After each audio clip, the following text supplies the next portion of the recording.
What do the feces of someone who is sick look like? The simplest signs to differentiate a healthy person from one who is going to get sick. Guys, I always hit this key. Our body gives many signals to alert us about our health, and we don't always pay due attention to them. If your skin starts to feel wrinkled, aging, full of marks, sign of collagen deficiency, and then tiredness, headaches, lack of libido, fat accumulation. These are some signs that the body gives. But the theme of today's video is about one of the signs that many people ignore, the signal reflected in the garbage we produce daily, which can bring precious information, like number 2.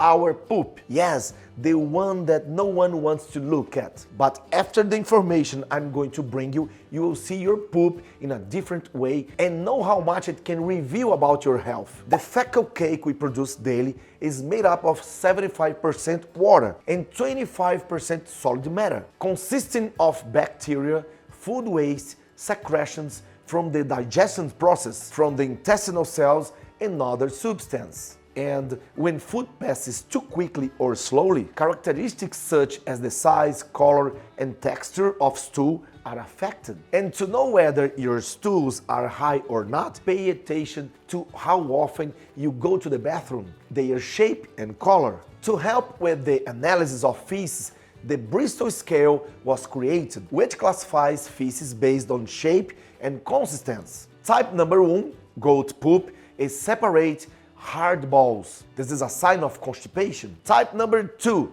sausage, is hard with visible lumps. This means that a person is mildly constipated. This means you have to hydrate more and eat more fiber. Water helps soften stools and detoxify the body, and fiber improves your intestinal flora. Type 3, split sausage, is almost reaching its ideal shape. Type 4, champion, the ideal type, which has a smooth and soft texture. Type 5, soft balls with well-defined edges. Type 6, the texture is more pasty and the pieces have irregular edges. Type number 7, liquid. Types 5, 6, and 7 characterize diarrhea and can be avoided from a lack of dietary fiber. You can show these types 5, 6, and 7 if you have some kinds of intestinal intolerance, for example. And here's a super tip about a fiber that works against both constipation and diarrhea: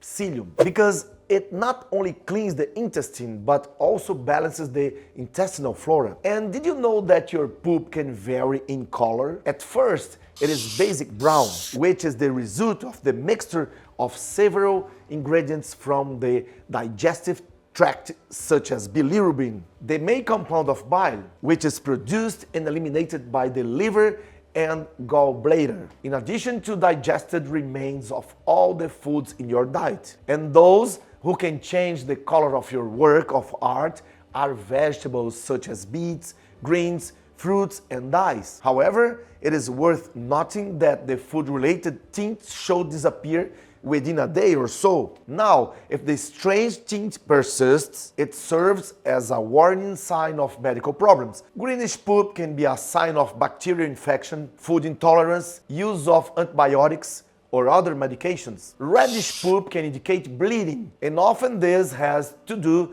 with conditions such as intestinal inflammation, anal fissures, or even polyps or colorectal cancer. And here I open a parenthesis for those who have hemorrhoids. All the time of evacuation, there may be bleeding, and the blood remains part of the feces and is not mixed with the feces, as in intestinal inflammation. Another very critical symptom is blackened poop, which can signal digested blood, normally coming from the highest part of the digestive tract, such as the stomach or intestinal ulcers. There is also the possibility that is related to medications or iron supplementation.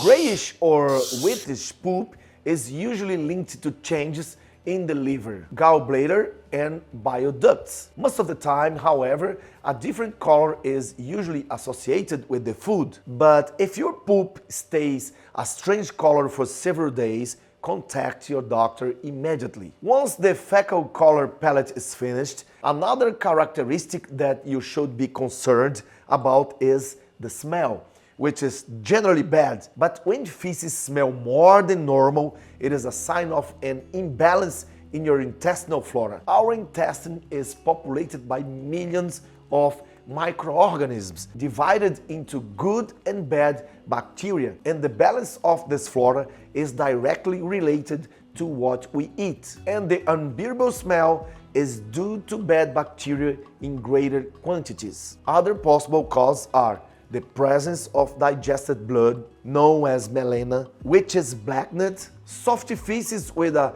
characteristic odor, or episodes of diarrhea and its various causes. If the stench is caused by something you ate, it should disappear quickly. But if it persists, you need to go to the doctor and investigate not only the symptoms, but also your diet. So folks, for number 2 to look good in the photo, our intestines have to be very well taken care of. It is an organ that is part of our natural detox system alongside the liver and kidneys, removing all the body's waste, and is where 80% of the immune system cells are produced. I mean, with your intestines functioning poorly, the chances of infections knocking on your door are high. So, maintain a balanced diet rich in fiber with vegetables, grains, fruits, psyllium, and oats. Stay hydrated, at least 2 liters of water per day, depending on the region in which you live. Practice physical activity because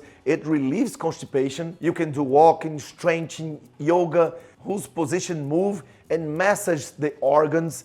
Squats and sit-ups also help those suffering from constipation, and in addition, self-massage in the belly area. So this video was very long, but I hope you enjoyed this video. Share with your friends, with your family, and don't forget, subscribing our channel, clicking the bell to know that we are posting video every week, clicking like because it helps a lot our channel to grow, and share this video with all the people that you know. If you have liked this video, watch this one too because it's very nice, and I hope and I'm sure that you will like. Live with healthy, live with passion, and with God in your heart.